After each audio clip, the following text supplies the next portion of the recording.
Hello and welcome to episode 2 of the DistrActors podcast. I am Toby. And I am Ryan, and today we are very lucky to have a guest with us on the podcast. Would you like to introduce yourself?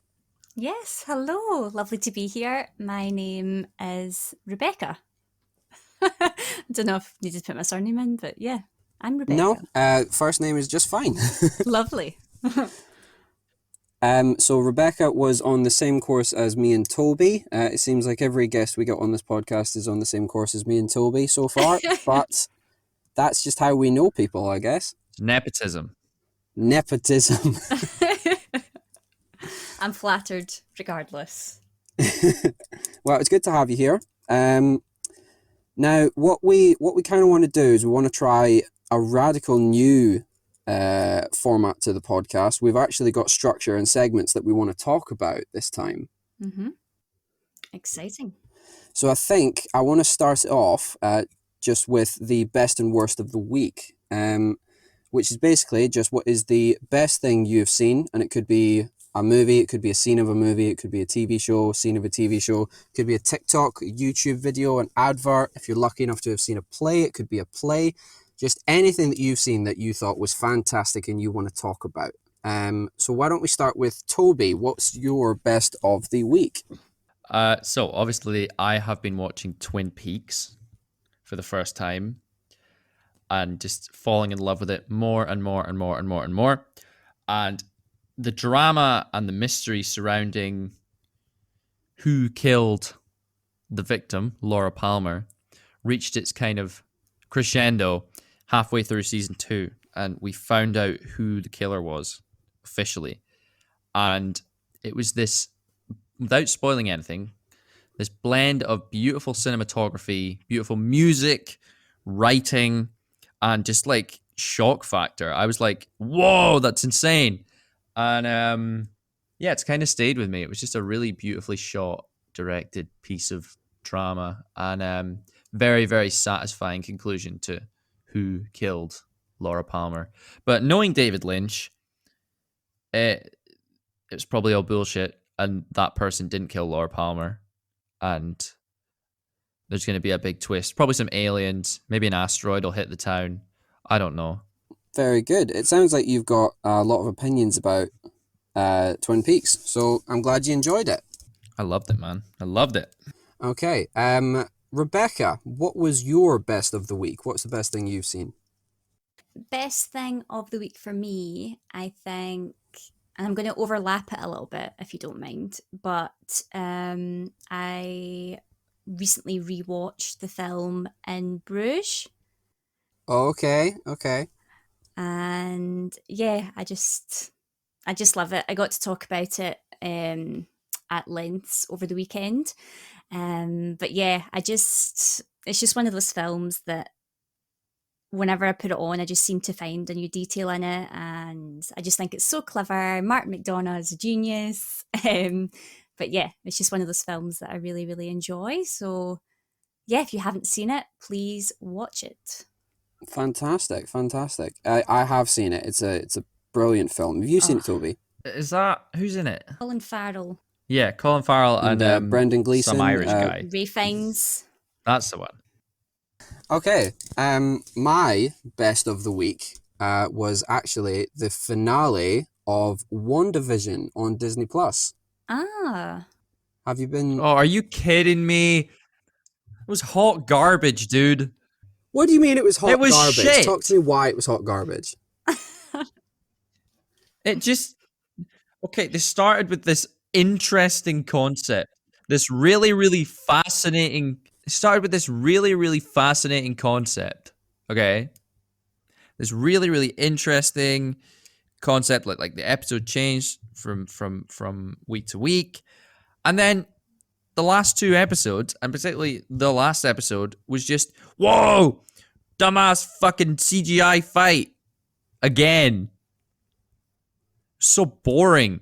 It was not boring. It was a perfect sort of way of tying everything together. It answered all the questions up, like in the episodes leading up to the finale, and then it was a double length, so you got extra time finishing off with the characters that you really loved. And I don't want any spoilers. I haven't watched it yet, so Okay. let's Well, not you're as well spoil not it. bothering. It's a pile of festering turd. Toby, it sounds like you have a problem with Marvel rather than you have a problem I with don't. like I WandaVision, quite because enjoy Marvel you movies. also thought Spider-Man Far From Home was garbage. Spider-Man Far From Home is garbage. It is not garbage at all. We'll agree to disagree. Fine, fine, fine. So just know that my best of the week was the WandaVision finale. Okay, that's nobody can take that away from me. Okay. Well, why don't we move on? It sounds like Toby might have. It sounds like we might know what Toby's worst of the week was. I But know. what was Toby's worst of the week? What have you got? It's actually not WandaVision season finale. Like I just trashed it a bunch there, but so obviously I've been watching Star Trek: The Next Generation, and I've been loving it. And I had known going into season 7, the final season, that there was one episode that is known in infamy as being just appalling, like the most cringe-worthy 45 minutes of your life. And I had no idea what the episode was about. And I was gutted when I finally got to it to realize that it's full of Scottish themes and imagery. They name drop Glasgow, Aberdeen, Edinburgh, Glamis Castle, the Highlands. It's just this Scotland fest. And everyone in the world collectively hates this episode. Wait, hang on. Why do they hate the episode? Because, okay, so I'm going to set the scene a little, do a bit of set dressing. So there's a character in the show called Beverly Crusher. She's the doctor of the Enterprise.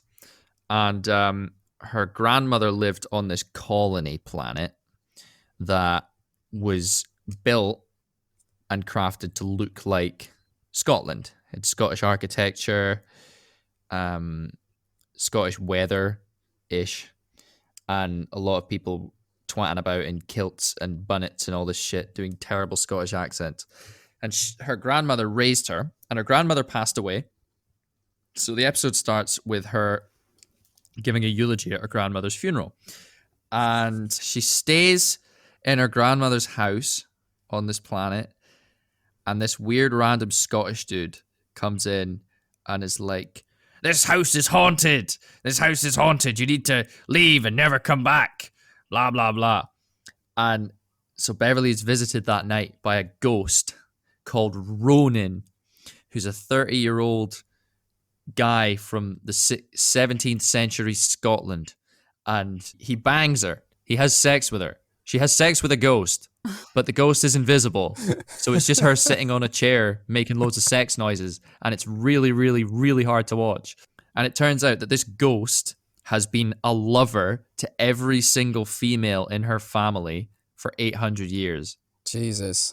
So it's just ghost sex, the TV show. You put it so eloquently as well, Toby. was- That was really nice. Yeah, it was tasteful. It was awful. It was so bad. And I'm kind of happy that it's so, like, everyone knows about it, because it's so, like, it's a Scottish episode, and that makes me laugh because everyone knows about it. You know, bad press is good press. There's no such thing as bad press. But that's the worst thing I saw this week. Okay. Ghost sex. All right. I'm gonna throw it over to Rebecca. What was the worst thing you saw this week? I would say that the worst thing I've seen is probably going to be quite a general statement, but I will go into like specifics. But I think a lot of things have kind of happened over the weekend and past few days. So whether that be the whole like Rangers thing, and also the interview, I don't know if you saw it last night, with Meghan and Harry. But everyone has an opinion on so much, but it's getting to a point where it's just like this cesspool of just so much nastiness, if I'm honest. And yeah, I feel like the past couple of days, I've just not really social media, not because of like what I'm reading is like I favor like more than the other or anything like that, but I feel like there's just where's the love? That sounds terrible, but no, I feel like I people are totally just get that. being so incredibly nasty, and I feel like there's lots of conversation over mental health and how we all need to be kinder to one another and be more respectful and supportive. But it seems like people have limits to that. Like they believe that to a certain extent, but then are quite happy to jump on something and comment on something. And my mum was getting a little bit upset of reading a few things, and I kind of saw her at one point wanting to kind of jump on it and comment on it, and I had to sort of like say to her that these people are inviting conversations like this, like they want to have an argument, like do not fall into that trap. And we spoke about how, you know, if these people bother you so much like on social media, like these aren't just like people that are like commenting on like pages or anything. This is like people that you kind of know and have on Facebook that are like saying things like this. Yeah. And I was like, if this is causing so much upset, get rid. The Facebook comment section is like a breeding ground for degeneracy, Yeah, and it's so unpleasant. I want to bring up absolutely. this fact. Sorry, briefly. There was I follow this page that just gives a random couple of facts every day, and I literally before I hopped on to this podcast today, they had a fact that was there was a Jewish mafia involved in such events as fixing the 1919 World Series, and I commented immediately that the comment section was going to be a dumpster fire because I knew it would just immediately be a breeding ground for anti-Semitism, and literally every other comment is just anti-Semitic memes. Yeah. It's it's not a nice place to be to like, go and look at something. I think that's maybe why I kind of prefer like, not saying it's any better, but I prefer Instagram in that respect because it's just like a photograph that you can see, whereas you're seeing screeds and screeds of people's like opinion of what they think about certain things, and absolutely everyone is, but like it's malicious, some things that I'm reading, and I don't know if it is probably like obviously the circumstances that we're all in as well, where everything is heightened, but it's like, can someone just no stop talking about these things? Yeah. Or if you don't have anything to sort of say, then like just why bother? And I know, Toby, that you and I have like bonded over the, I think was it like Sainsbury's, like there's like people commenting on different things on Oh my god, like yes! retail Yes! pages. Yeah.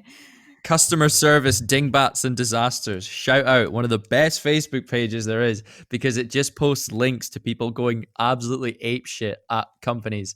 The one that's been doing the rounds lately is the whole everyone going mental over the Cadbury's cream egg advert, which it has two men kissing Gosh. in it, and everyone's losing their fucking minds over it, and it's hilarious. So I would say that that's like the worst thing I've seen this week, and So just the Facebook timeline in general. yeah, I would say so, because I would say that if I looked at my Facebook right now, I would guarantee that there would be people commenting on how Rangers have trashed George Square, which I totally like is not acceptable behaviour. And there's all these comments on what's going to happen now and what should happen, and they're fighting over like the most ridiculous points. And then the rest of the timeline will be people siding with Meghan or people being anti-Meghan, and it's just like a cesspit of just misery, and it'll disappear in a few days, but like Very It'll just be a eloquently whole put. new gaggle of shit to. yeah. So yeah, that's my worst of the week. Total. It's not one division, but Okay. Just to round off this segment, my worst of the week it's actually a random Family Guy episode that I popped my head in on Disney Plus because basically most of Family Guy has been uploaded. So I thought, you know what, I'll watch one of the later episodes and see what the fuck's going on with it. Because Yeah. I remember Family Guy being good, and me and Toby talked about this on the last episode. Yeah. So I just thought it can't be that bad. It was season 15, episode 16. It was Saturated Fat Guy. And the premise of the entire episode is Lois has watched a new healthy food documentary, and Peter doesn't want to eat healthy, so he opens his own garbage food truck. And that's it. He eats himself into his own fast food truck so that they need to rip the roof off of it, and he gets lifted out by the fire department in a horse harness. And that is the entire episode. It's literally 20 minutes of nothing happening apart from bland story that's going to be erased completely in the next episode. And that's what Family Guy has become.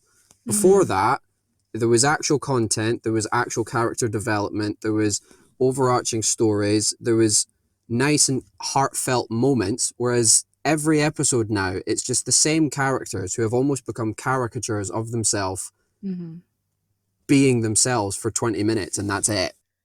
Yeah. So I haven't watched it in so caricature long. of a caricature. yeah, exactly.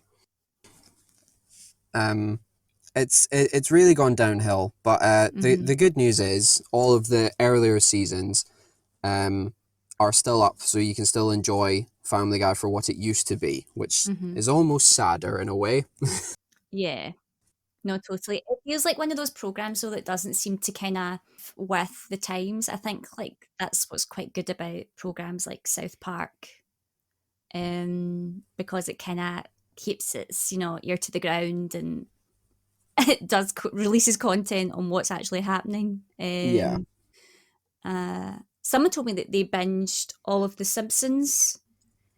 And I think that's like over 30 series or something. Yeah, 30 that's like seasons. 32, 33 series. Oh my god. That's a lot of Simpsons. That's too much I think Yeah. everybody can agree The Simpsons should have ended 15 years ago. Oh, I mean, it's not one of those box sets that, that's like Mad Men or like, Grey's Anatomy or Breaking Bad where you're like, yeah, let's just sink our teeth into something really juicy. There's nothing in it. No. But yeah, I was like, wow, you won't be doing that again anytime soon. No. So, Goodness me. Watching all of The Simpsons in a one, like how long would that take? months. Surely. I couldn't do that. I couldn't watch No. months of a TV show. My flatmate has been doing it. No. My flatmate has been watching. What, like consistently or? Yeah, pretty much. He's. I hear the theme tune several times a day. All right, so I think we'll round off that segment just about there, because I've got like a fun little game that I want to try with you. It's Ooh. inspired by Mock the Week, and the title of the segment is "If This Is the Actor, What Is the Movie?"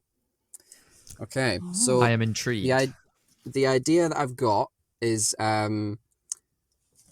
basically I'm gonna name 5 different actors, one after the other, and I would like you each to tell me what the first TV show or movie you picture them in. Obviously, they've got to have been in the movie, but yeah. So I just, for example, if I was to say Elijah Wood, what would be the first Elijah Wood movie that you'd think of?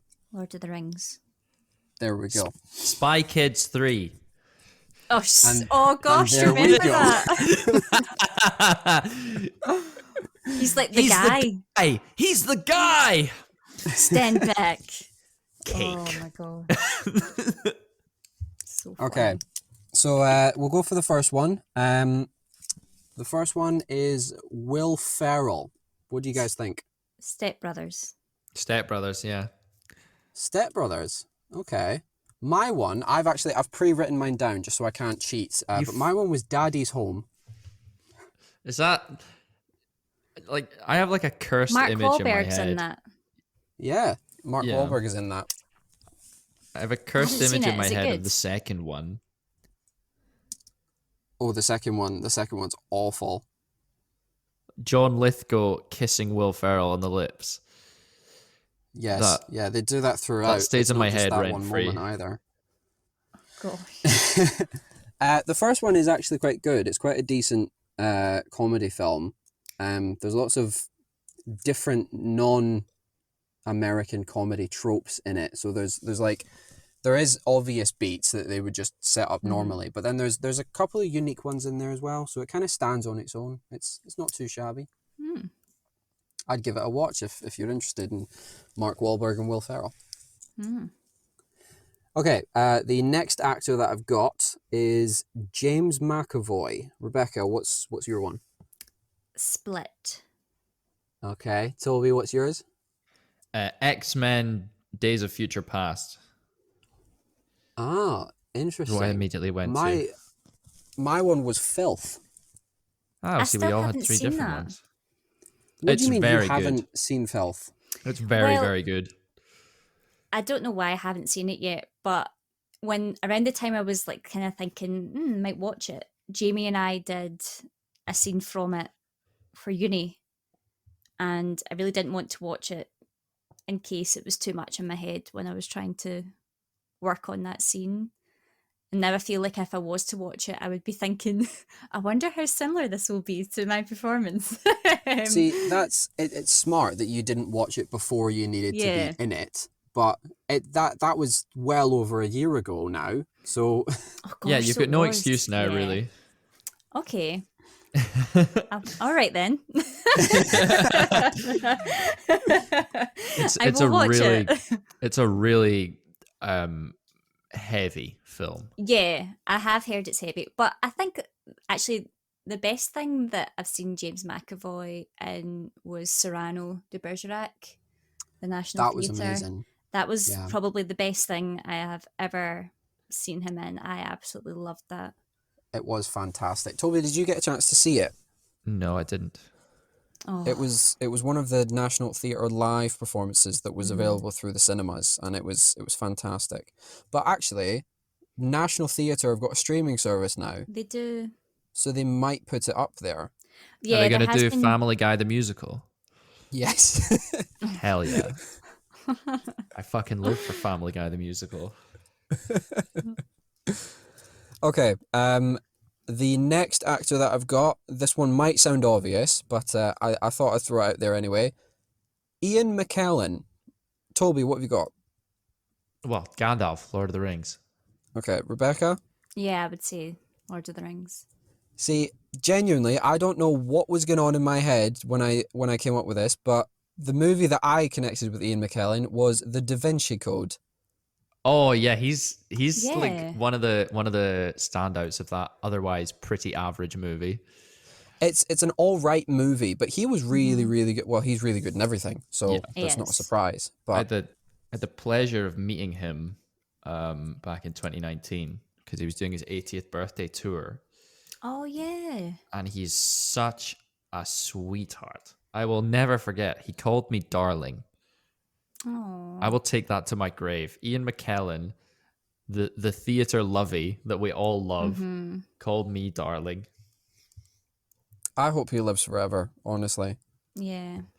On the same note of us all being theatre lovers, um, I remember at school we had a trip to London with the drama department, and one of the shows was Waiting for Godot, and it was Ian McKellen and Patrick Stewart. That Did was, you get to see Oh, that live? yeah. that would have been divine. Oh But do my you know, God. we're sitting so far away, like right up at the back, and because Waiting for Godot is one of those shows that's like, what does it mean? What Hmm. is it about? I felt like I was watching it going, Ian McKellen and Patrick Stewart are on stage, like right there in front of me. Yeah. So yeah, I think it was one of those opportunities and moments of my life that I wish that I could have enjoyed, like the performance and kind of understood the piece rather than being obsessed with the fact that these two legends were just on Hmm. stage. I adore both of them. I adore them. Yeah. Waiting for Godot is one of those projects. It's been my Yeah. favorite way of describing it is it's not mine, but it's the best description I've ever heard of it. Is the play where nothing happens twice. Yeah. No, absolutely. Myself, and a girl from my college, we did a scene for it for like our showcase. So, and we had like a kind of clowning element, but luckily we had someone to kind of help us through it. But yeah, it's just one of those plays that you're like, what is the meaning? And it's everyone has different thoughts on it. It's Honestly, that's got to be such a struggle to do that early in your training as well. yeah, it was very interesting. Like I said, we were very lucky to have someone that one of my friends who is so passionate about the piece and just absolutely loves the play and totally had this image of like clowning and things in it. So it was really a really enjoyable process. Whereas I really don't know how both of us could have would have got on if we were just to sit and do it ourselves. Yeah. I'm so jealous you got to see Patrick Stewart and Ian McKellen do that. I know, that's one of the most iconic pieces that those two have done together, and you got to see it. I know. Amazing. Okay. Well, thanks for that, Rebecca. Oh my god. You are welcome. Okay, I've got a couple of other actors to talk you through. The next one that I've got is Kate Winslet. Rebecca, what do you think of with Kate Winslet? Oh, my mind just kind of jumped between so many different films. So I think I will say The Holiday. That's a fantastic film. I watched it for the first time last Christmas. Did you? Yeah, Was that so you loved Jack it? Black and Yeah, Jude Yeah. Law and Cameron Diaz. Yeah, it was brilliant. It was absolutely brilliant. it's a nice feel-good film, isn't it? Toby, what was yours about Kate Winslet? I mean, I don't know why, because I've never seen it, but I immediately went to Titanic. You've never seen Titanic and I'm getting lip for not seeing Filth? No, hang Listen. on. I need to back Toby on this. I've never seen Titanic Right. either. What is So I going will explain on? to you why I have not seen Titanic. I don't like James Cameron. Okay. So whenever his name is attached to a movie, I just go, nah. And the reason I don't like James Cameron is because he's said a bunch of really patronizing and condescending shit about Ridley Scott in interviews. And I like Ridley Oh, Scott. yeah, me too. you're a massive Ridley Scott fanboy, aren't you, Yeah. Toby? And I don't like the way that the stuff that James Cameron has said about Ridley Scott. Do you know That's what? fair. That's actually quite an intelligent argument as to why you've not seen No, it's not Titanic. because Ridley Scott probably doesn't give a fuck. Well, No, no, it's I'm not. not saying it's justified. And neither I'm does saying it's James Cameron. intelligent. James Cameron does also probably doesn't give a fuck. So That's the third highest grossing movie of all time, I'm pretty sure. Yeah. I feel it's- like it's a film though that you should watch. it's I not. just don't want to watch it. It's not, Ryan. I don't think anymore. I think it's I think Avatar, Avengers Endgame, and then it's Gone with the Wind. What, of films that you haven't seen? Or No, that I'm you've just... of highest grossing. of highest grossing. Oh, I think right, okay. it's still in the top 5, I'm pretty Yeah. sure.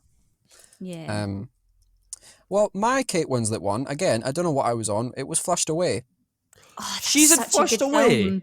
Yeah, she voices one of the Rita. rats. Yo, So good. fuck me. Can I I- love that can I film j- so much. Can we agree, by the way, Roddy St. James does not sound like Hugh Jackman at all. Yes, agreed. I couldn't believe that was Hugh Jackman. Ian Yeah. McKellen's in that as well. Ian McKellen's in it as well. So is like Miriam Margolyes. It's got an amazing cast. Andy Yeah. Serkis, Bill Nye.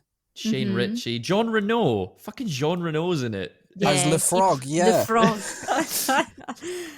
I remember that coming out and everyone just sort of singing the songs at school and stuff, like with the little slugs. Yeah. Yes. So good. We saw it on a school trip to the cinema, actually. Oh, did you? Yeah. We used to go every DreamWorks, year. isn't it? Yeah, Yeah. it's one I of think those so. films where DreamWorks really knocked it out of the park. Yeah. It's so good. It is It didn't make any money, amazing. but it was really good. Yeah. So the last actor that I've got on my list here, and it's a little bit of a wild card one. It is Emma Thompson. Love Actually. Yeah, that's what I was going to say. I also said Love Actually. Just makes me think of her standing in her bedroom Yeah. with Joni Mitchell playing, and she's crying, Mm-hmm. and it breaks my heart. It's such a horrible scene to watch because it's just you feel everything she's going through. So Absolutely. wonderful actress. And she seems like such a nice person as well. Oh yeah. Like whenever she's on Graham Norton, I'm like, this is going to be a good night. Yeah. um, Do you know, oh, I only watched Nanny McPhee the first time a few months ago. was that because it was on at Christmas by any chance? No, it was because Eleanor like ripped my ear off if I didn't watch it. Yeah, it is a good film. Did you enjoy it? I did enjoy it. I did. I really like Thomas Brodie Sangster.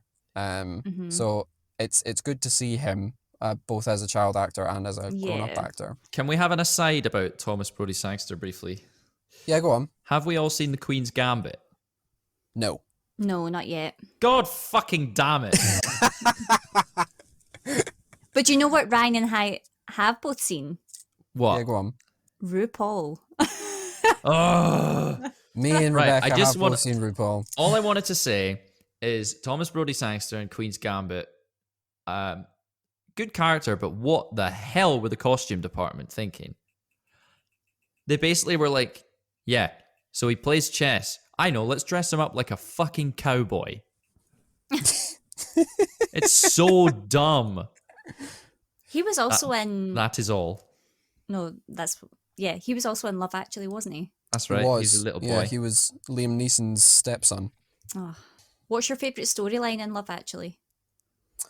It That's a good question. is. It's not the one with Keira Knightley. The Role of Me. Oh, Yeah, I don't like Keira Knightley. Do you know what I still can't wrap my head around? Her and Thomas Brodie Sangster are only like 4 or 5 years apart in that movie.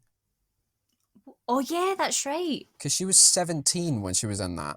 Yeah, we were talking about Pirates of the Caribbean I over the didn't know that. weekend, and she was only 18 when they did that film. Right?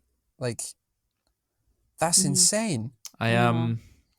My favorite plot in Love Actually has to be, and I just I thought about it there just now, and chills actually shot up my spine. That's pathetic. Is Colin Firth. It's when he's walking through the streets at the end, and the music is playing. Oh. Oh, yeah. The whole town's behind him, and then someone in Italian or whatever, Portuguese even, goes, I think he's going to kill her or whatever. I think he's going to kill Aurelia, and then someone goes, cool. Yeah, they just keep changing the story, don't they? I think he's going to kidnap her. I think he's going. Yeah, and it's just so good. everyone's behind him, and they're all I cried the first time I saw that. It's so pathetic because it's such a cheesy, self-indulgent film, but it's so good. Yeah. Do you know what? In contrast with that, I've decided what my favorite Love Actually storyline is. It's the tall ginger boy that goes to America. Oh, he was in My Family. Nick. Oh, Colin Frissell. Yeah, the Colin? concept of his story arc is absolutely ridiculous, and yet it plays out exactly as he wants. That's what I want from everything. Colin, I think mine you would don't be... have a sexy English accent. Yes, I do. And he's got a big knob. They're all kind of related or something, or friends in some way as well, which I always kind of forget in that film. Sorry, what was your favorite storyline, Rebecca? That's okay. I think mine would be, and again, it's not like a happy ending one. It's quite sad, but it's forgive me, I don't remember the names, but they both work at the same place as Alan Rickman. She's American, and she's got Laura the brother Linney. that's not very well. Yeah. That's It's sad. so It's very sad. I do quite like that storyline though. It's just there's something kind of really beautifully tragic, I guess. Yeah. And in comparison to everyone else kind of having happy endings, I suppose. Not everyone has happy endings. I mean, Alan Yeah, Rickman and Emma Thompson. yeah, yeah. But yeah, True. no, it's a very sad one that. Mm-hmm. But yeah, very good film. Very good film.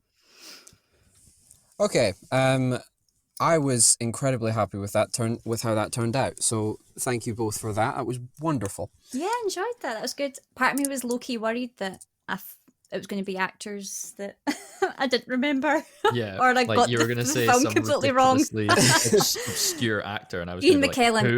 Harry Potter.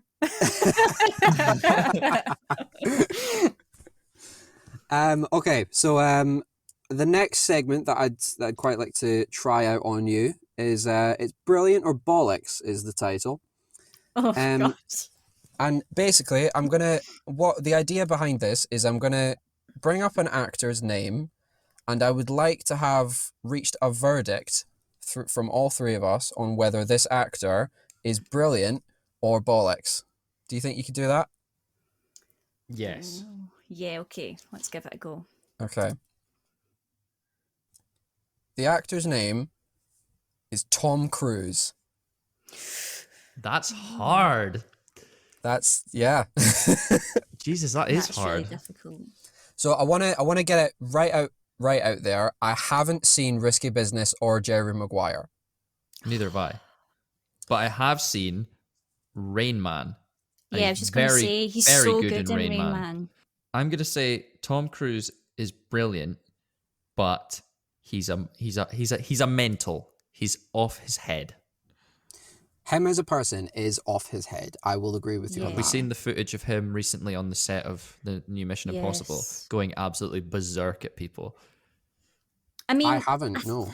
I think what the whole point of that, of like what he said, I can understand. Yeah, I agree like, with it, but the passion and frustration, but there's Yeah. no need to speak to someone nobody like deserves that, like, to be ever. spoken to like that. Absolutely not.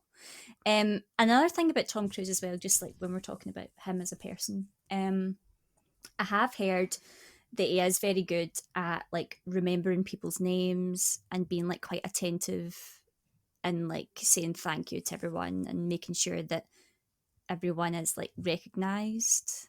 Like, although I he like is a that. bit of a loony, but he like, I think whenever he goes to like any interviews or anything like that, he makes sure that everyone's treated like at the same level and is very nice. And it does come across as that on interviews that he's on. Yeah, he But, always comes across very down to earth, but then the whole time I'm Yeah. watching him, I'm like, he's a Scientologist, he's a Yeah. Scientologist, he's a Scientologist. Oh, One of the Yeah. biggest arguments for Tom Cruise not being a good actor is that he plays himself in a lot of his movies. Like, it's just him heightened. Like, Mission Impossible would be an example of him just being himself. I'd counter that by saying go watch Rain Man and also his Yeah. role in Tropic Thunder as well. yeah. Tropic Thunder is a good one that I was going to bring up because you're right, it does directly counter that because he's so not himself, it's actually quite jarring. I was just going to say, like, I feel like because of Mission Impossible, like that whole franchise, he has definitely been pegged as like this. Okay, you're going to be action. I think that happened with Bruce Willis as well. I think it would be fair to say, Yeah. he absolutely got kind of pigeonholed into those kind of roles. Yeah. But Bruce So- Willis is a knob as well, I've heard. Like their early careers, I would say, are like their best. Like Rain Man is honestly just such a good film, and I think his performances in it is really good. Jerry Maguire, I do like that as well. From a technical standpoint and a stunt standpoint, I have to say, like, I will die on this hill. Each Mission Impossible has been better than the one that came before it.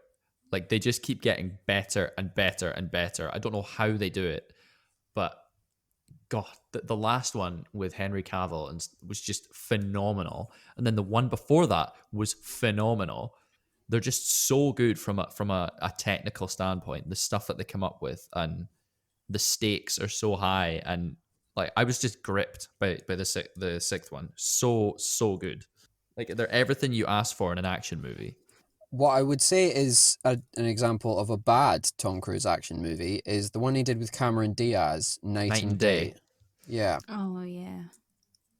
because it's ridiculous sort of action comedy, trope after trope after trope after Oh, yeah. trope, Mm-hmm. and there's very little substance to it. But I don't know if we can blame Tom Cruise for that. No, because someone would play that part anyway. Yeah, that's true. Oh, I don't know how to put this in a verdict. Another thing with the Mission Impossible thing, like he does try and do like all of his own stunts, like even if he's injuring himself.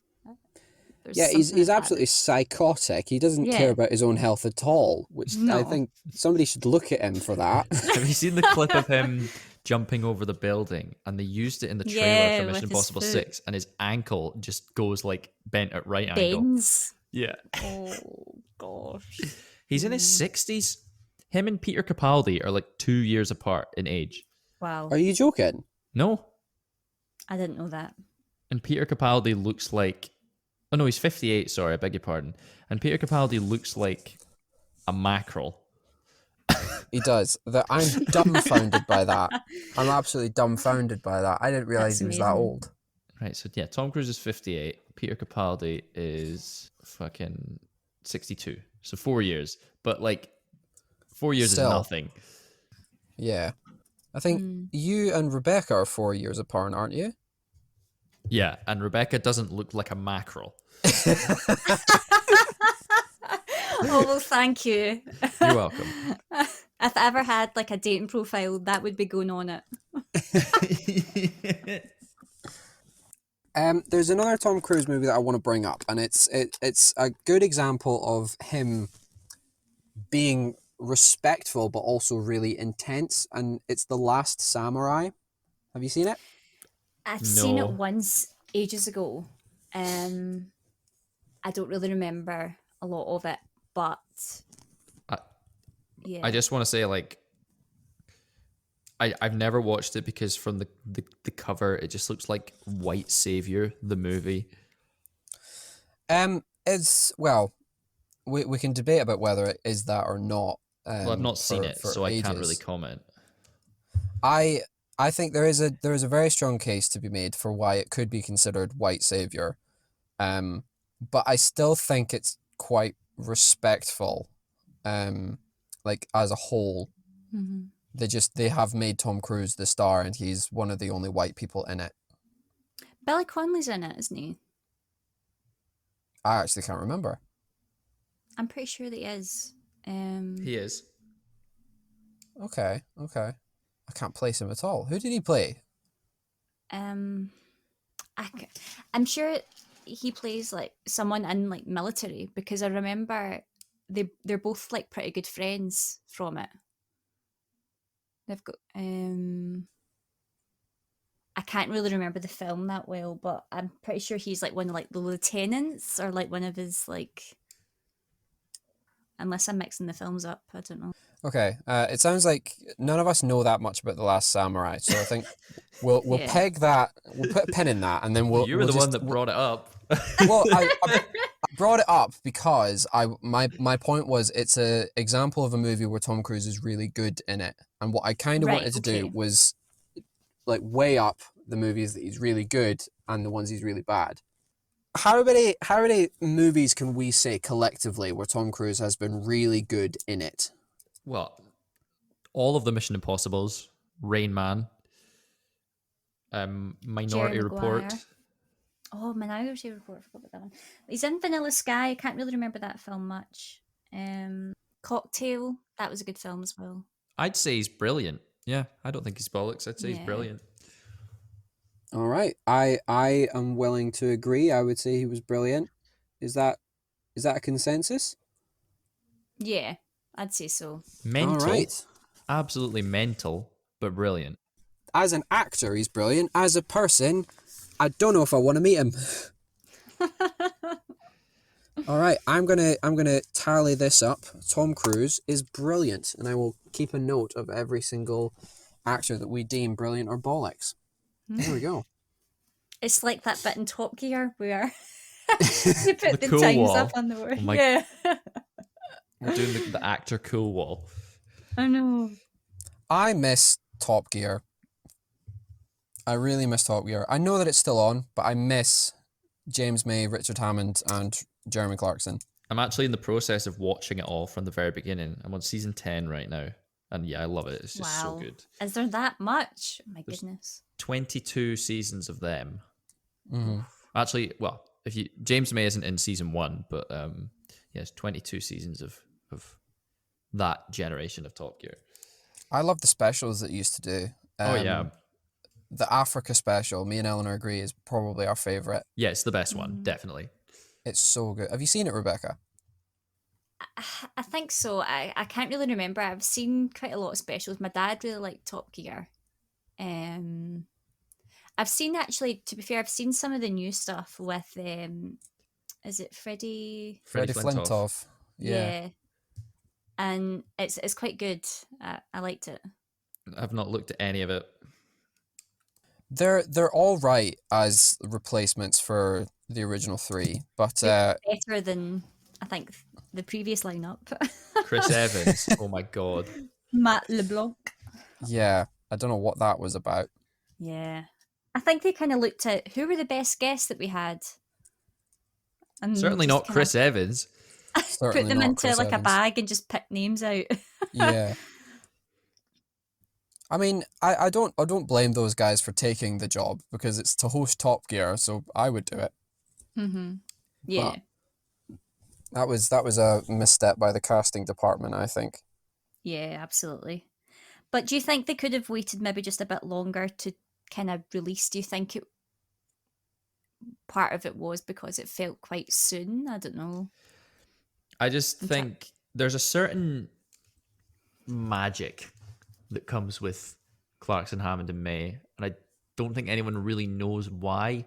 But they captured lightning in a bottle with the 3 of them, and they'll never capture it again. Mm-hmm. Yeah. The only one I like as a person, like as an entertainer, I like all 3 of them, but the only one I like as a person is James May. Because Jeremy's an arsehole, Richard's an arsehole. Mm-hmm. James is such a nice guy. Like, I've watched his cooking show on Amazon Prime, and then I watched he did a show called Our Man in Japan, which is where he just traveled Japan for like 6 episodes and just I'd love to do that. Embraced himself in the culture, and it was just so funny and so entertaining and really interesting. I just like James May. I'd have a pint with him. See his cooking show. Is that where we get the cheese meme? Oh no, that's from cheese. That's from his YouTube channel Food Tribe, which is like a spin-off of Drive Tribe, which is a company that they founded, where he just does really shit cooking tutorials in his bunker. And because of that, the success of that YouTube series, he got the TV show. Cooking show. Okay. But he knows all about the cheese meme. And you know the YouTuber Mr. Beast? Yes, I do. He's bought space on a satellite that's being launched into space, and he's putting that cheese meme on a hard drive and launching it into space. He's insane. He's like the stuff that he comes up with for content is absolutely incredible. Cheese. Okay, I get the sense Rebecca's feeling a little bit left out with this YouTuber meme talk. Lads. So I this is another thing I just wanted to try. For everybody who's listening. Wait, give us another actor. I was enjoying that. A Brilliant or Bollocks? Yeah. Well, Tom Cruise was the only one that I'd actually prepared. So the fuck's sake! Right, Rebecca, you pick one. Ryan's useless. Ooh, I don't know, because I just keep thinking of like really good ones. Like the first name that popped into my head was Olivia Colman, but everyone can agree that she's brilliant. Everybody can agree that she's brilliant. Yeah, this is why, Toby, that I prepare the segments so that we're not fishing for them. Listen here, Ryan. I have got one. Go on then. Who's your one? This is a doozy. You're gonna like this. Nicolas Cage. Oh no. We live in the timeline where Nicolas Cage has an Oscar for Best Actor. Yes. What a guy. I'm going to chalk him up. We need to talk about him now because Toby has said his name. No. I have summoned the Nicolas Cage. Right, let's approach this objectively, okay? This is too either of difficult. you... This is honestly too difficult question to answer. Like, have you ever watched Community? Yes. There's a whole episode dedicated to whether Nicolas Cage is a good actor or not. And the consensus is that he is both brilliant and bollocks. I know. It's because he is a lunatic, again. He is a lunatic. So let's start by saying Nicolas Cage will do any film role that lands on his desk. It's because he's in a ridiculous mountain of debt. He needs to do the work. Is he? Yeah, he owns his own private island. He's got 15 different sharks and crocodiles. He's got multiple yachts. Like, he just buys everything to the point where he can't afford them all anymore. So he's in a ridiculous mountain of debt. That's why he does everything. Sounds like a bit of a Chad, to be honest. He is a bit of it. He's a giga Chad. So let's start with National Treasure. Oh, Do you know what? goodness. This is Good movie. They're a good film. Yeah. It's a good film. He's great in The it. second one, nope. No, I still think the second one's good fun as well, but it's a nostalgic movie for me. It's Helen Mirren's in it. Yeah, she's brilliant. John Voight, John Voight. who is a lunatic. Yeah. And Sean Bean in National Treasure, one of the movies where he doesn't die. Sean Bean. Yay! Oh, I love Sean Bean. All right. Did you so- watch the Lord of the Rings reunion thing? No, I I watched didn't. some of it. Oh my god. I can't believe that you had you What podcast am I on? Yeah, I was just going to say Sean Bean was just, they were all like, hi Sean, and he's just like one of those guys that they all seem to just be like, hiya, how are you? Here he comes. And he's very much like, you okay? You alright? That's why it's Irish, my god. You alright? You're right. God help me with his accent. Yeah, You're it's right. Yorkshire. Yorkshire. How's it going? The North. My There we name's go. Sean Bean. Winter is coming. For Winter England, is coming. James? No, for me. So I have not seen Con Air and I've not seen Face Off. What? I've seen Face Off. I've Is he seen good both. Is he good in Face Off? No, he's brilliant in Face Off. Okay. Yeah. Him and John Travolta. It's John Travolta and Nicolas Cage overacting, doing impressions of each other. So funny. It's like looking in a mirror, but not. That was so good. I'm trying to think, at the beginning when you said Nicolas Cage, I was like, I cannot think of any films, but every film that you've said so far, I have seen. Kick-Ass? I haven't. I've seen Yes, Kick-Ass. He was Kick-Ass. brilliant in Kick-Ass. I liked Yes, him in that. he was. He overacted like shit. I always think of when he's burning to death on the chair and he's like screaming for his daughter. Oh, yeah. And it's so overacted, but it's so good. Mm-hmm. The Have you seen Sorcerer's a- Con Air? I haven't, no. Oh, there's this one thing that I just keep thinking of him saying. There's a bit where they're in the plane and there's this other prisoner that's like saying something to him. He's like, "Don't touch the bunny rabbit," and it's like this toy that he's got for his daughter or something. And like the prisoner touches it and I don't know what happens, but something happens. And Nicolas Cage just like goes, "I told you not to touch the bunny rabbit," and I'm like, wow, that's all I can remember from that film. Jesus. What Doesn't about... he threaten to throw somebody off the plane in that movie? Oh, yeah, absolutely. It's prisoners and it just goes nuts. Yeah. It's such a strange film. The Sorcerer's Steve, Apprentice. Buscemi's on it. in Why that is film. Steve Buscemi in it? Am I saying the wrong actor? Do you mean Randall from Monsters Inc? Yes. Yeah, Steve Buscemi. Why is he Yeah, in it? he's in it. He is a prisoner. And what's his name? John Malkovich is in it as well. Oh, I love John Malkovich. He's a He's a great bit actor. of a weird actor. If you ever He want your doesn't brain... watch anything that he's in. If you ever want your brain to leak out of your ears, watch Being John Malkovich. I've got it on DVD and I refuse to watch it because it sounds ridiculous. It's fucking awesome. It's so good. It's Americans doing British humor, and it works so well. Like one of the rare instances where Americans actually nail British humor. It's so good. Okay. Everyone in that movie is brilliant. Getting back to Nicolas Cage. The Sorcerer's Apprentice. I haven't seen No, that. don't say The Sorcerer's Apprentice. No, it's a bad film. It's garbage, but it's fun. It is a bad film. It's bad. It's bad. Wait, right. That's the end of it. No more Sorcerer's Apprentice, please. Okay. Yeah, I've not seen it. The next film I was going to say was Gone in 60 Seconds. Unaware of that film. I've What? not seen it. You are having a laugh. What podcast am I on? You're on the podcast where the first movie I thought of with Kate Winslet was Flushed Away, right? That should tell you very everything. true. Very true. And neither of you have seen Titanic either. Yeah, Gone in No. 60 Seconds is a good one. Again, just Nicolas Cage being him, but again, great cast in that. When did that come out? Oh gosh, I don't know. 2000s? Early 2000s? Early 90s? Oh, there we I are. don't know. 2000. Angelina Jolie's in it.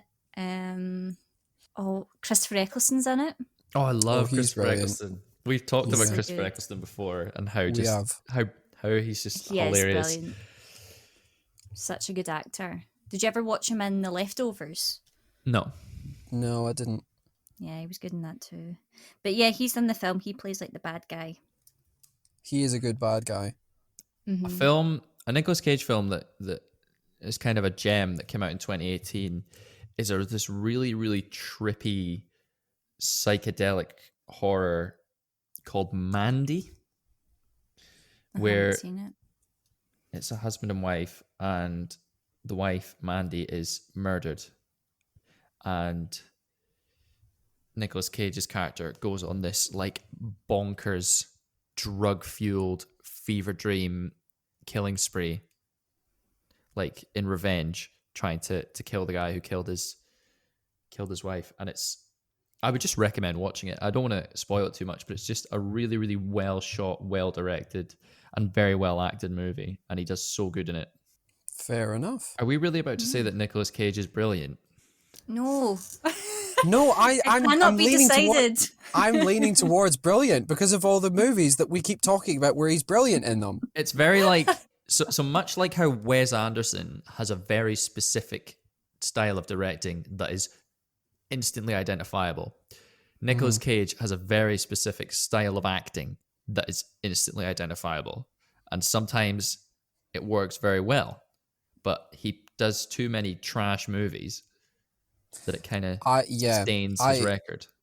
On the back of that, I think it takes a good director to kind of complement Nicolas Cage's acting style to make it a good movie. Yeah. Mm. Is Nicolas Rebecca, Cage brilliant? You're the only holdout here. We need to chalk this up. I don't know. It's too difficult to... Because I hear what you're saying, but I'm also like, is it the films though that and the parts and just like the feel of the film that makes him look good? Or Hang on. Ever come away from a Nicolas Cage movie and not had fun? Not had fun. What was that one he was in and it was just such...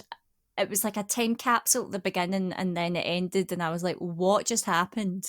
Do you know what I mean? Knowing. Yes. Yeah, That wasn't bananas. good. But did you have fun? No. Did you Because not? I was like, what just happened? Where are we? We haven't it's mentioned finished? the Wicker Man remake as well. Or Ghost Rider? Is it Ghost No, Rider? the Wicker Man. Yes. That's the one where he's like, not the bees, not the bees, the bees. Yeah, it's I haven't seen Ghost Rider or The Wicker Man actually. Ghost Rider was good when I was 8. Yeah.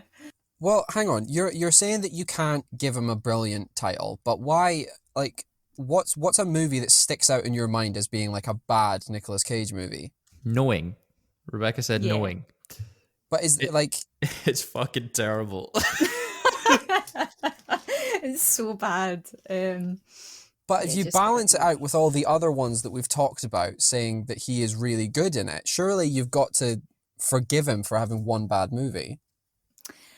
But I suppose it's just the word brilliant. I just wouldn't. Yeah, I'm uneasy Brilliantly, with both. maybe he's brilliantly bollocks. Yeah. No, wait, that's such a cop out. It's not though. No, that is the answer. Not everything is as cut and dry and black and white as this scale you've given us.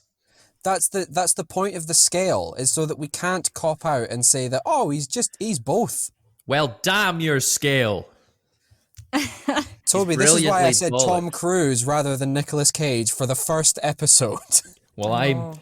glad I've derailed it already. I say the next guest, you should ask them if they think Nicolas Cage is brilliant or bollocks. Do you know what? That's not a bad idea. We should wait until we actually have somebody that can reach a consensus with us. Yeah. I mean, I always have fun watching Nicolas Cage movies. So do I. But the movies usually are trash. All right. I think I've got to leave the Nicolas Cage spot blank. I'm going to put a question mark next to it. But we will come back to this. Okay, so before Toby derailed us with Nicolas Cage, I really wanted to switch gears a little bit because it's been a bit of a actor-heavy sort of podcast so far. So just towards the end here, I thought I'd just switch it up with a random topic that I've predetermined. Does that sound like something you guys would be interested in? Yeah, I mean, you've not given us much to go off, so Okay. It like genuinely just go with me on this. The random topic that I found is, what was your least favorite subject in school and why? I'm going to throw it to Toby first. well, do you mean in like high school or It could be primary anything. school? It could be a subject in high school. It could be like just a class that you did in primary school. It could be whatever. Well, I kind of enjoyed all the classes that I did because I was a fucking nerd. Chemistry, I have to say, I didn't enjoy. I wanted to study physics, and I was too afraid to choose physics because the physics teacher, I had a 50-50 chance of getting a physics teacher that fucking hated me because he hated my brother. And once he'd figured out that my brother, well, who my brother was, he just took an immediate dislike to me, and it completely turned me off of doing physics. And it's my one regret from high school. I really wish I'd done physics. Aw. So I chose chemistry instead, and I hated it. I hated it. I remember I was just not very good at it. And the teacher was so hard on me. I remember one day he kept throwing questions at me in front of the whole class and was just razzing me, and because I couldn't make it click in my head, and I couldn't figure out what he wanted me to say, and I would just remember feeling smaller and smaller and smaller, and I was sweating so much, and everyone in the class was looking at me, and I just could not figure out what I was doing wrong, and he was just berating me. Fuck you, Mr. Mackay. There, I said it. Mr. You're Mackay. mean to me. You're a wanker, Mr. Mackay. Actually, no, I take that back, because some days he would then just be really nice and really encouraging. So it always depended on like whether he'd woken up on the right side of bed or not. But that particular day always sticks out in my mind as being particularly mortifying, and it really switched me off of chemistry. And I didn't score very well. I got a D in my exam. So, I passed, but it doesn't mean anything because it was a D. So yeah, I'm going to go chemistry because I wanted to do physics.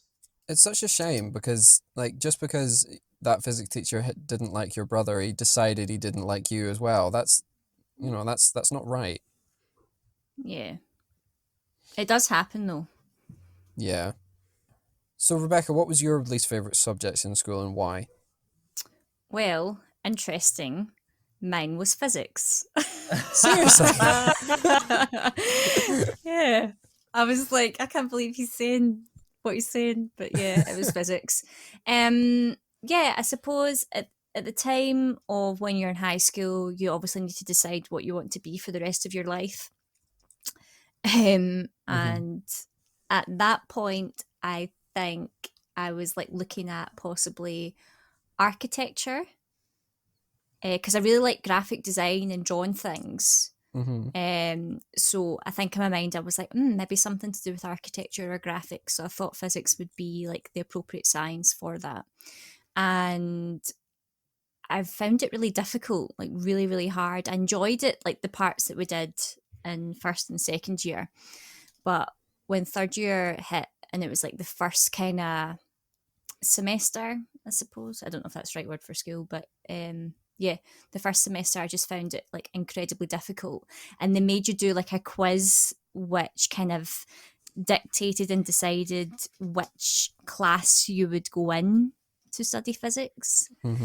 And because I just found it so difficult, I put so much pressure on myself, and all my friends were in like different classes than what I was. I found it really difficult, and eventually I was able to prove my worth and get into a class with my pals, and which was like a better class.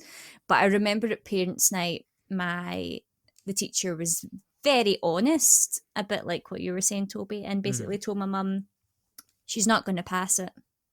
Like at parents' night, the both of us were sitting there, and Jesus. he said right in front of me, I don't think she's going to do very well, if I'm honest. I think she needs to work her socks off to really get it and really pull it out the bag. And He said that in front of you? Yeah, he was Fuck like, that guy. You're What finding an it. asshole. You're finding it really difficult. I think you're going to really struggle and stuff. And I remember like taking the moment and going, I'm going to show you. That book is going to be by my bed every night, and I'm going to read it. And I put in so much effort in it, and I got a B. So Fuck take yeah. that. What was your teacher's name? Oh no, I don't want to name just in case. No, hang on. Was it like an overall positive or overall negative experience? I suppose like positive in the end because I got a good grade, and when I saw him, like remember you could go into like the school after you got your results to basically look at what you were maybe going to pick for the following year. So that was like fourth year. So I remember going in and I saw him, and I just looked at him and went, "Did you see my grade?" And he went, "Yes, I did. Well done." I was like, "That's right." I had a similar thing in my final year, my fifth year of high school. I decided to crash philosophy higher. Ooh. And I was terrible at it. I don't believe I was that. awful at it. And I got it, but I was just so bad at the essays. And I loved the thought experiments, and I loved it. It was so interesting. And my teacher, wonderful, wonderful man, hilarious. Our RE department was bananas. There's one guy. Oh, every RE department is bananas. Yeah, there's one guy called Mr. Simpson who taught me RE, and he used to put a poly bag over the smoke detector, and then he would smoke in class. Died of cancer, ironically, or not so ironically. And then Mr. Oh, I probably shouldn't name. I know I said Mr. Mackay earlier, and I apologize for that. But that might not be his name, but now you've messed that up. Yeah. Let's just say Mr. Mackay again for philosophy, who is this wonderful man, wonderful man, hilarious. He's got one leg, I think, or there was always like so much rumors about his leg, whether he had one leg or whether it was just injured or something, because he always used to limp and hobble about. But anyway, he said to me, "Look, you're not going to pass this. I don't know why you came to this class." And he went to my head of year and told her he's not going to pass this. You need to convince him to sign this form that says he'll drop down to. Yeah.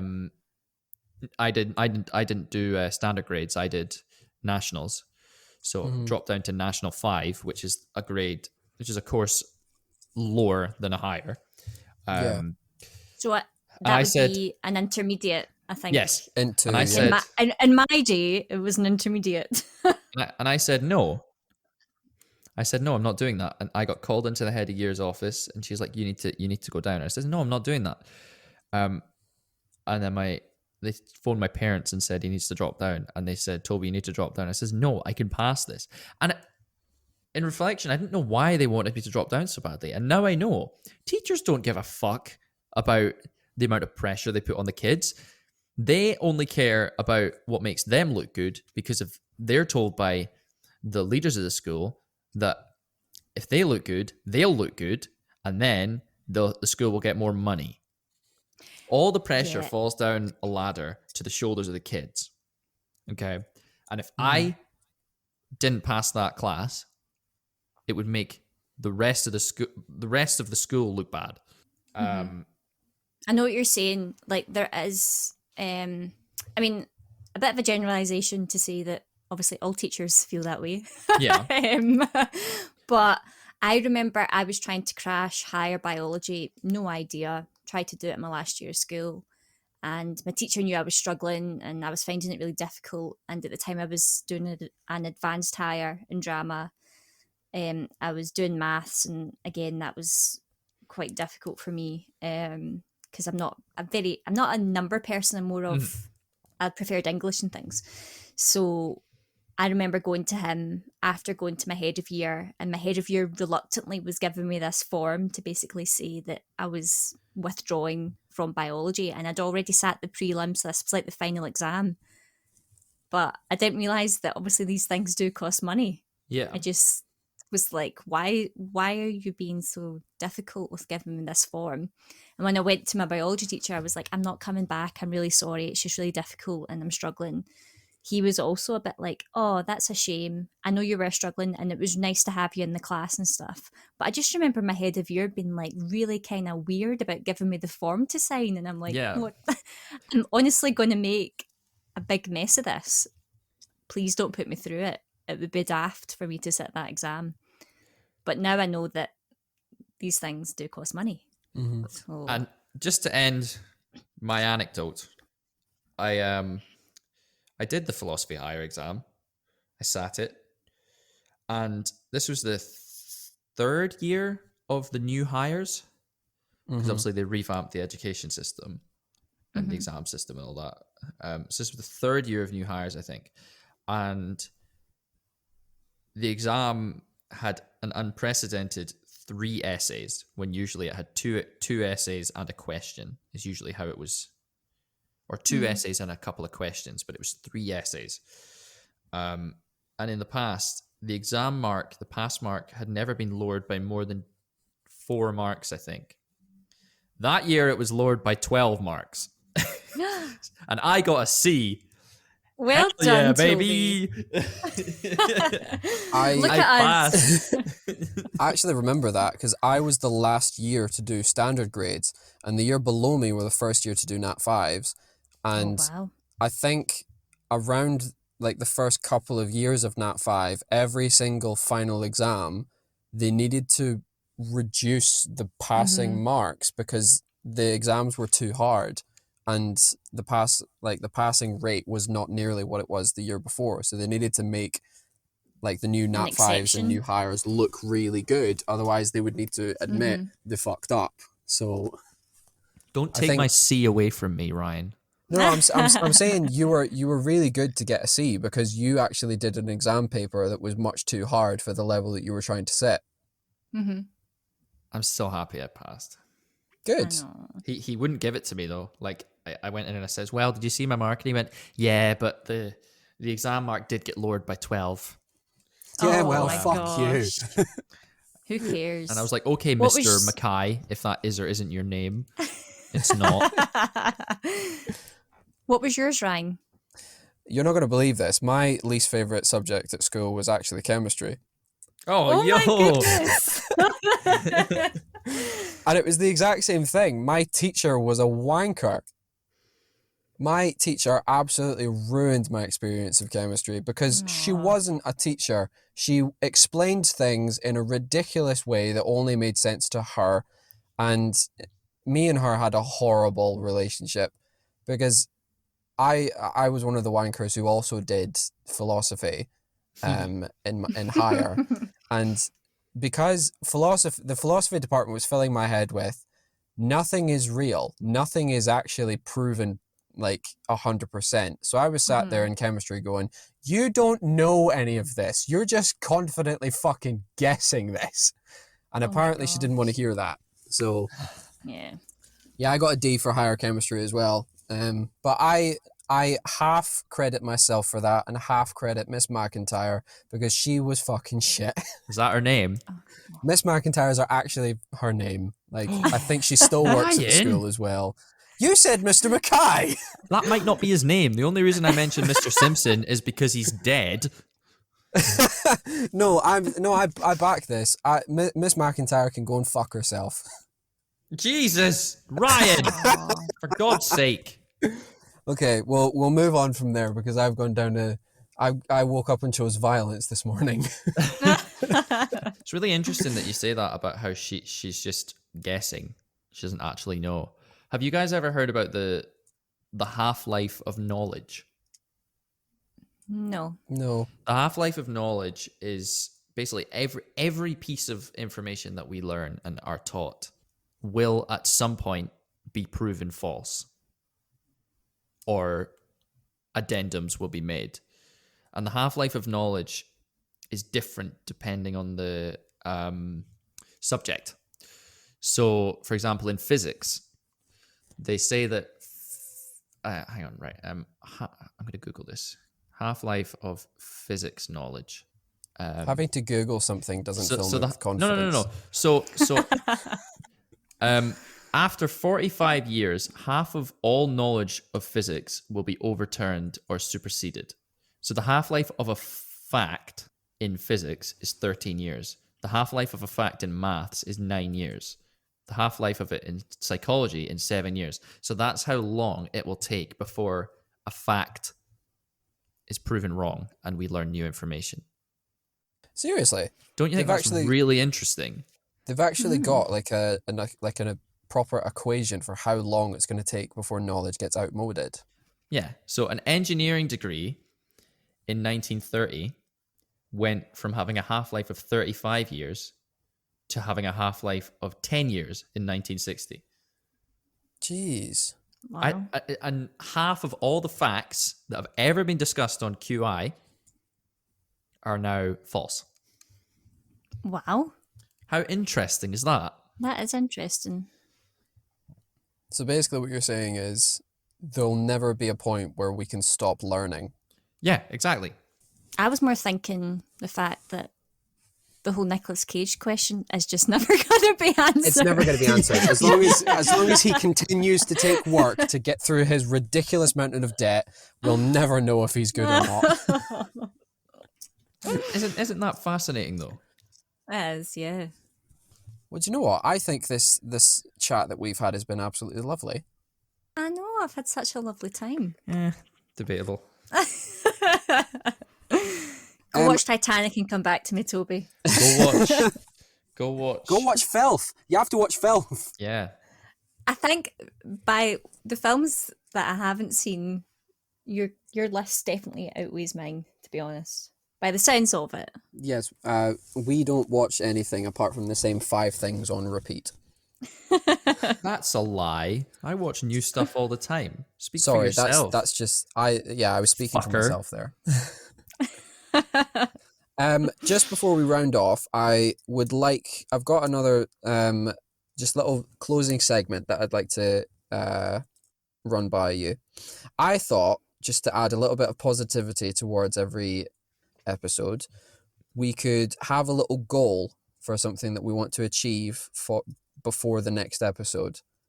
And it doesn't need to be deep. It doesn't need to be a big, massive goal. It could be drink 3 glasses of water for one day for the next week. I do that anyway. It could be something really, really simple is the point I'm trying to get over. And I know that, unfortunately, Rebecca's not going to be with us next week, but it'd be really good if you could come up with a little goal for yourself just over the next few days as well. What do you guys think? That sounds nice. Okay. Does anybody have an idea for something they'd like to try and achieve before time runs out? Yeah, I'm gonna suggest one. So I ordered an easel and I assembled it this morning. And I think I'm going to try and either use it to draw or paint something.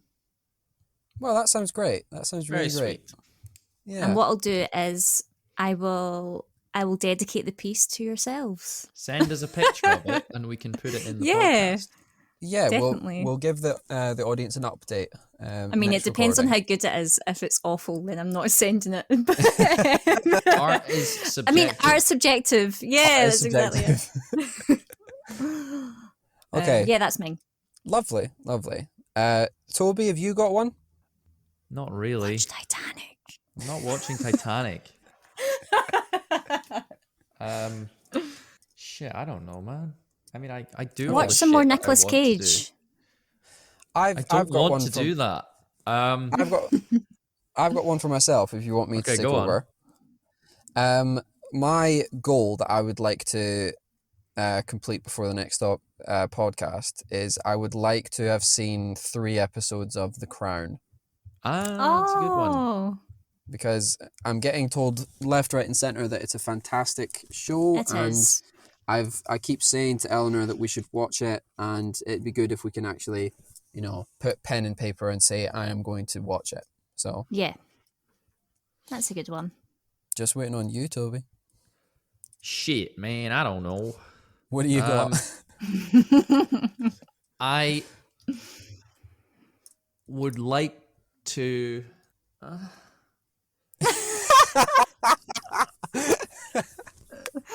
don't know. Time is money. It could be something to do with your sleep schedule. It could be something to do with. There we go. Right, I would like to be up before noon every day because Are you not up before noon? Am I fuck? I go to sleep at like 4 a.m. Oh my goodness, that's late. Yeah, Up before noon is a good goal, actually. I do not sleep great. It's annoying. Do you have the Cam app? I got that recently, and there's like bedtime stories. You would like it because do you not quite like ASMR? I used to be partial to a bit of ASMR. I've kind of not listened to much recently. I have this one YouTube channel that I always play when I go to sleep, and it helps, but it takes me a long time to settle. They have this on the Cam app, which is like a bedtime story segment, and it's like different people reading bedtime stories.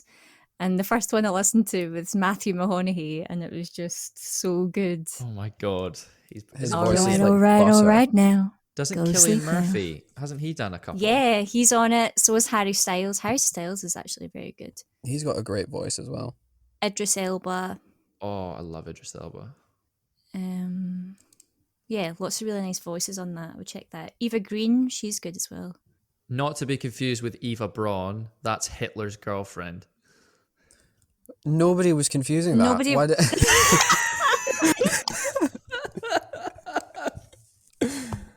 Okay. Well, Wow. we've got our goals. I think we want to end it there on that bombshell. Yeah. So thank you very much to Rebecca for joining us. It's been lovely to have you here. Oh, it's been lovely to be on. Thank you very much for asking me. It's lovely to speak to you. It was our pleasure. And we will definitely update the audience on the progress of your goal that you want to achieve. Yeah, no, absolutely. I might be quite sneaky actually, and just say as well, just in case there's anyone listening that's kind of creative wise.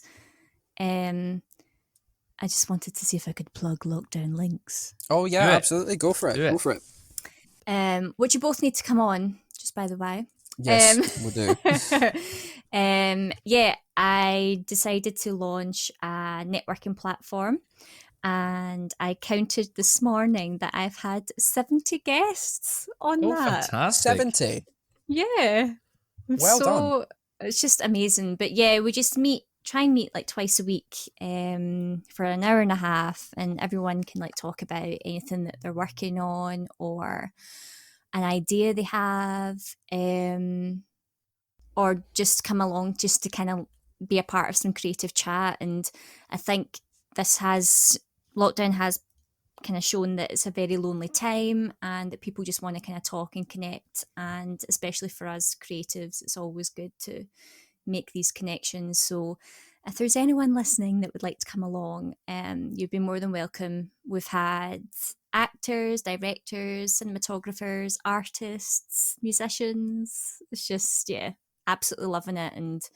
And if anyone does fancy it, please come along. I can give you the links to it all. Yeah, absolutely. We'll The get the links in lockdown the links. description. Yeah. Yeah. Yeah. But yeah, Darling. sorry, I thought you can just mention it. Okay. Well, fantastic. Fab. Yeah, so anybody interested in Lockdown Links, the link to Lockdown Links will be in the description on YouTube. And we might post it on our Facebook page as well, if that's where you found us. Okay, well, perfect. I think we're going to end it off there. This has been episode 2 of the DistrActors podcast. I've been Ryan. I've been Toby. And we've had Rebecca on with us. So That's been thank you once Rebecca. again. That's been Rebecca. I am Rebecca. Okay, thank you very much. We will catch you in the next episode. Bye.